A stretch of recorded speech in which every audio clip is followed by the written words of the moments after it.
আপনি জানেন কি, দুর্ঘটনার 1 থেকে 2 মিনিটের মধ্যে শ্বাস বন্ধ হয়ে যাওয়া রোগীকে সিপিআর না দিলে রোগীর মৃত্যু ঘটতে পারে, কিংবা বেঁচে থাকলেও স্থায়ী কোমায় চলে যেতে পারে অথবা মানসিক ভারসাম্য হারাতে পারে।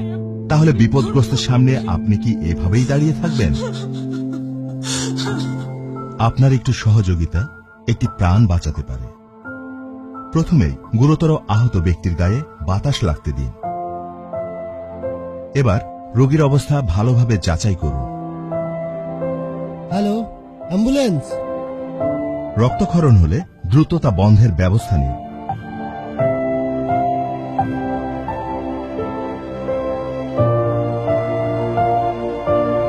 এরপর অ্যাম্বুলেন্স আসা পর্যন্ত সিপিআর দিতে থাকুন।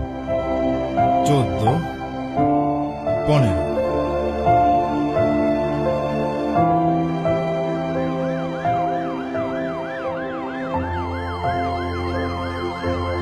বিপদগ্রস্ত মানুষের হিরো আপনি যখন জানবেন সিপিআর। সিপিআর বা জরুরি প্রাথমিক চিকিৎসা সম্পর্কে জানুন, শিখুন, বিপদগ্রস্তের পাশে দাঁড়ান, হয়ে যান সমাজের হিরো।